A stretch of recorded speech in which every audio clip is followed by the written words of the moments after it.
ಎಲ್ರಿಗೂ ನಮಸ್ಕಾರ. ನಾ ಲಾಸ್ಟ್ ಟೈಮ್ ಮನ್ಯಾಗ ಜೋಳದ ಹಿಟ್ಟು ಹೆಂಗ್ ಬೀಸ್ತೀವಂತ ವಿಡಿಯೋ ಶೇರ್ ಮಾಡಿದಾಗ ಕೆಲವೊಬ್ರು ವೀಕ್ಷಕರು ಗಿರಣಿ ಬಗ್ಗೆ ಡೀಟೇಲ್ಸ್ ಕೇಳಿದ್ರಿ. ಇವತ್ತು ಡೀಟೇಲ್ ಆಗಿ ಗಿರಣಿ ಬಗ್ಗೆ ವಿಡಿಯೋ ಮಾಡೀನಿ. ಇಲ್ಲಿ ನೋಡ್ರಿ 7 ಚಣಗಿಗಳು ಅದಾವ. ಇದ್ರೊಳಗ ಸಣ್ಣ ತೂತ್ ಹಿಡ್ಕೊಂಡು ದಪ್ಪ ತೂತಿಂತನ ಅದಾವು. ಯಾವ್ದು ಬೇಕೋ ನಾವು ಯೂಸ್ ಮಾಡ್ಕೋಬಹುದು. ಸ್ವಚ್ಛ ಮಾಡಕಂತೇಳಿ ಒಂದು ಬ್ರಷ್ ಕೊಟ್ಟಾರು. ಇದ್ರೊಳಗ ಒಂದ್ ಸಲಕ್ಕ ಮ್ಯಾಕ್ಸಿಮಮ್ 4 ರಿಂದ 4.5 kg ಹಾಕ್ಬಹುದು.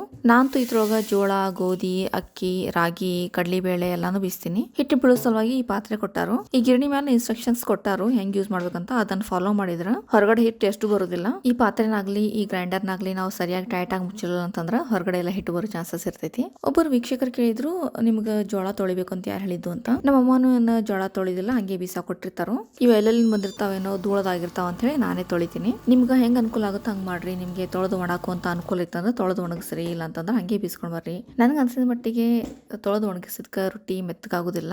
ಕೆಲವೊಂದ್ಸತಿ ಜೋಳದ ಮೇಲೆ ಹೋಗ್ತೈತಿ. ಮತ್ತ ನಾವು ಜಾಸ್ತಿ ಜಿಗಿ ಹಾಕೊಂಡಷ್ಟು ರೊಟ್ಟಿ ಮೆತ್ತಗಾಗ್ತಾವು.